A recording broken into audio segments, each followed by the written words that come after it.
Il y a des niveaux d'escorte et en fait au niveau d'escorte on regarde votre dangerosité et surtout on regarde votre profil.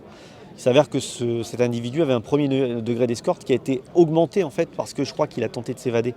Sauf si les éléments que j'ai eus sont bons de sa première cellule. Donc on l'a mis à l'isolement et donc à l'issue de ça il y a eu une montée si vous voulez du niveau d'escorte.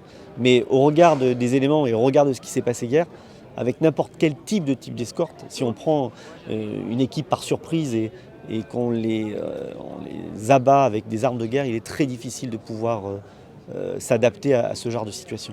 Nous sommes d'agents affectés, alors c'est toujours la même chose, hein, entre les agents affectés et les agents présents, 218 agents affectés, mais aujourd'hui on en a 200. Donc là aussi, des problèmes effectifs que d'ailleurs je demande à corps et à cri auprès de notre administration centrale parce qu'on est en train de perdre énormément d'agents par des départs à la retraite non remplacés, par des gens qui peuvent être partis par mutation non remplacés, bref. Donc tout ce mélange fait qu'aujourd'hui on est dans une grande difficulté en termes d'effectifs.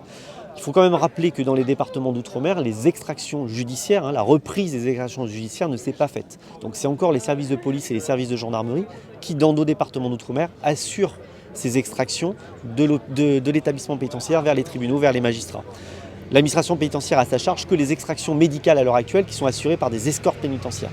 Donc voilà, il faut aussi le dire, alors que sur le territoire hexagonal, l'ensemble des escortes judiciaires ont été pris par les administrations pénitentiaires. Ce qui nous inquiète, c'est qu'on voit très bien que l'évolution de la violence qui reproduit souvent ce qui se fait, et nous en avons très peur sur le territoire hexagonal.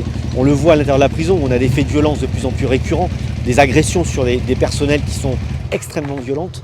Donc bien sûr, le risque zéro n'existe pas, même sur notre département. Les effectifs à la hauteur de ce qui doivent être amenés, dans un premier temps, c'est-à-dire l'effectif fait de référence, et ensuite, bien sûr, voir à renforcer tout ce qui est sorti de l'établissement vers les centres hospitaliers, vers les tribunaux par la suite.